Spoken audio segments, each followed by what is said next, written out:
exactly what the procedure is going to be. I understand they're going to be having some sirens and things of this sort. Yes, we will be getting a 2-minute warning. It'll be a series of sirens. Those sirens will again go off at 1 minute and then again at 15 seconds. And then after that, we'll be getting an audible countdown, 10, 9, 8, 7. That should be happening. A mall project, a $100 million mall project. And they've been talking about this project now for more than 6 years. We can hear the sirens in the background. You may be able to hear right there. So now we're 2 minutes away. We know at that particular point. Let's talk a little bit about crowd control. When you and I first came up here for the first hour or two, it didn't seem like there were going to be that 20,000 people they were talking about, and it looks like they have apparently been coming in by carloads around the area. I think because of the cold weather, a lot of people weren't leaving their houses early. They're out here now, perhaps a few thousand people, and we just showed you some pictures of those people. There was some problems with crowd control. In fact, we've got a police officer up in Skycam who was using the address system from Skycam to basically get some people out of the restricted area. Now you're able to see the plunger that's going to be used for the blast. This is a ceremonial plunger, actually, that the mayor will be pushing certainly within 2 minutes now. And we're getting very close. The anticipation and excitement certainly growing among the crowd behind us here. It's interesting because for a long time talking about this mall project, the siren's signaling again, and we will shut up so you don't have to worry. We won't be talking over this thing. That should be a 1 minute warning. That is about a 1 minute warning. A lot of people did not have a lot of faith that this thing would ever get off the ground, and now things are coming down to the ground as the first major project. You can see the buildings over here behind us, and we'll give you a better shot from where we are here at Steamtown, but it's going to be a rather impressive display, certainly. And I think what we're going to do, if we're on time here, we're probably about 45 seconds away. So we're going to ask if we can switch our controls over perhaps to show this plunger again, that the mayor is going to be, again, ceremonial plunger, as Rick pointed out. And here we go. We'll let the mayor kind of do his thing here. We're about 20 seconds away, we were told, from this. We're getting very, very close. The mayor and company around the plunger getting ready to plunge, and the building should be coming down after that. We're told it should only take about 8 to 10 seconds. All right, there's the final signal, and we'll let it go from here.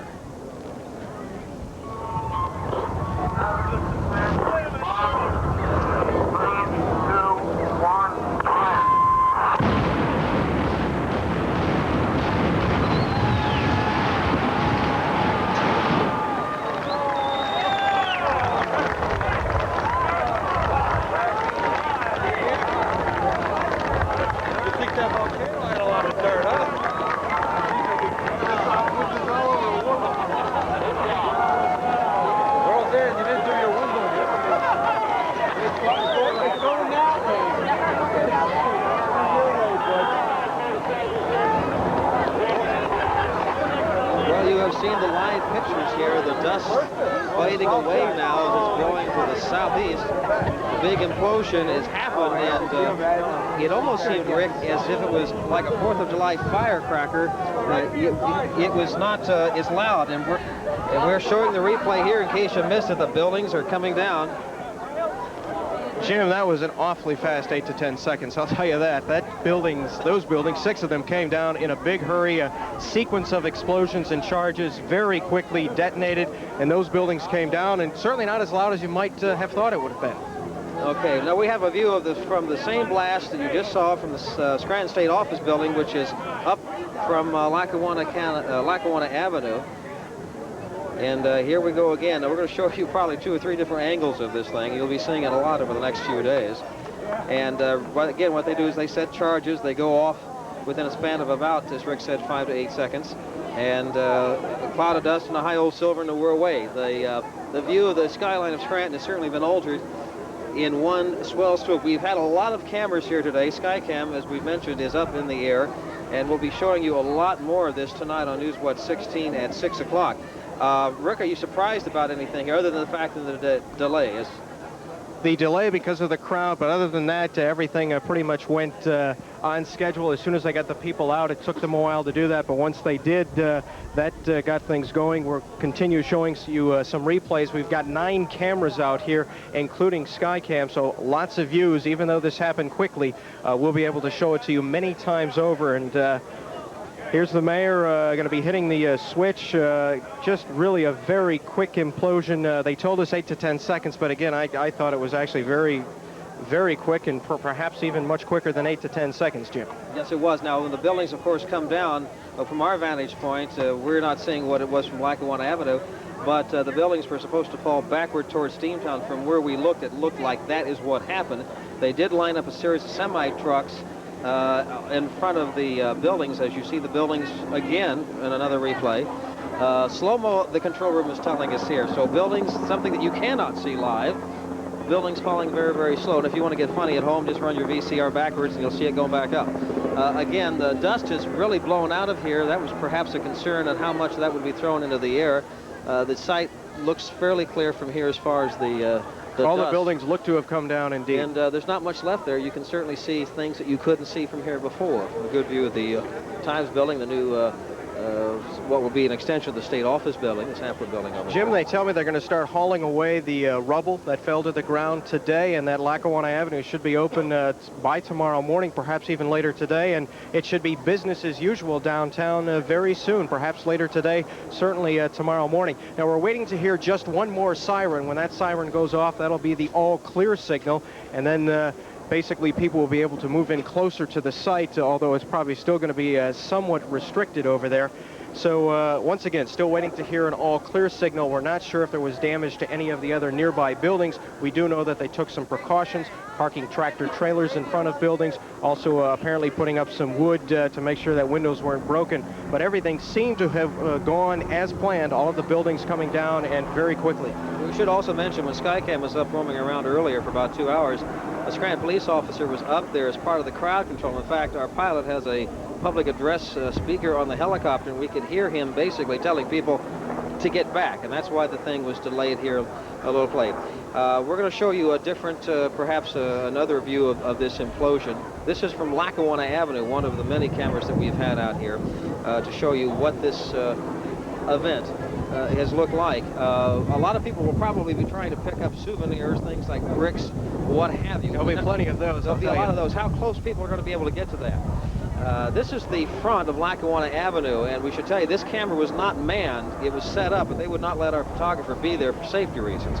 But you can see a very good view from here. In fact, really a very good view of Rick, I think, from just about anywhere over here in or near Steamtown, no question about that. We can talk a little bit about the explosives that were used. We understand in the taller building, the tallest building, where there were structural steel supports, they used a linear-shaped charge, the same sort of charges that are used by NASA in the to let the booster rockets come off when they launch shuttles, that kind of thing, the Apollo program. In the other buildings, they were using nitroglycerin-based dynamite, and certainly it looked to be very effective. One of the things we did not show you, and that was because of part of the delay, but there were several speeches we had. For instance, Mayor Connors, of course, here. The previous two mayors, Mayor Wenzel and Mayor Jim McNulty before him, the administration's really responsible for all of bringing all of this to fruition. A representative from the governor's office was here. The usual kind of speeches on there. But basically, it's something that it seemed that everything except for that slight delay, and again, that was precautionary. We're going to be going up to show you a view we haven't showed you yet, and we're showing you now the replay from Skycam 16. And it's a very interesting view from up here because you're seeing it go almost straight down. And the tape here you see in the replay. A lot of people out here now have been milling around, and they're sort of scattering from us. I feel kind of lonely out here right now, Rick, but that's fine. That's what we expected. Everyone, hurry up and wait. Get here early. Make sure you get a good place to stand to take your pictures from. Obviously, we were out here plenty early to get our 9 cameras in place. But once that happened, it happens. It's over very quickly. Okay, we're showing you the city of Scranton right now. And again, if you see behind us over here, you can see the buildings that are on the other side of Lackawanna Avenue.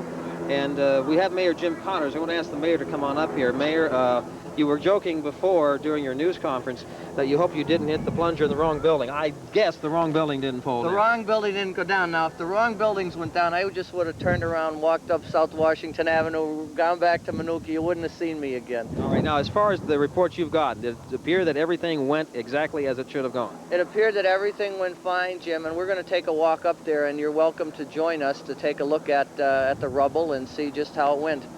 Okay. The buildings are down. How soon before we see new buildings, the mall going up? In 5 months, Rick, you're going to see the Samters building done, and in 6 months, you're going to see the Oppenheim's building done. And in October of 1993, with the help of God, we'll all be shopping in the new mall. Obviously, they're going to be working very fast. That's not too long from now, just a little bit more than a year, not quite a year and a half. As you've said to me often, Rick, once this thing got going, there was work happening every single day, and there's progress being made every day, and I think it's going to be faster now. Okay, right, well, Mayor, we've had thank you very much. thank the mayor for being with us. Mayor Connors, thank you very much. And I think that's going to go up to Skycam right now. Again, you can probably see from Skycam better than anywhere else just how many people there are milling about in the city of Scranton. The initial estimates were 20,000. We have no idea if that has that occurred, but as the buildings came tumbling down, those who were on the site, or those of you at home who perhaps are recording this event, have something. It may sound corny, but to tell your children about, I mean, this is the first time since I've been here that this has happened in the city of Scranton. You don't blow buildings down like this very much, Rick. The company that knocked down these buildings, Controlled Demolition, it's based in Maryland, but they have blown up buildings, blown down buildings across the world. In fact, the owner of the company was in town all this week, of course, and he told me that just a few weeks ago they knocked down by explosives a building in Australia. So they're across the world. Scranton, very fortunate to have certainly a very professional company that has a great deal of expertise, hundreds, perhaps thousands of buildings that they have blown up, blown down across the world. We talked to one of the construction people the other day, or the demolition people, and I said, well, this must be small potatoes because you've blown up bigger buildings. He said, I don't care how big it is. He just likes a show, and we've given you a show here today. That pretty well wraps up. Again, we'll have a series of reports tonight on News Watch 16 at 6 o'clock. And as we say goodbye to you, or you're watching the slow motion of the big blast of 92, for Rick Gall, I'm Jim Rennick. Thank you for joining us. Have a pleasant morning. This has been a News Watch 16 special report.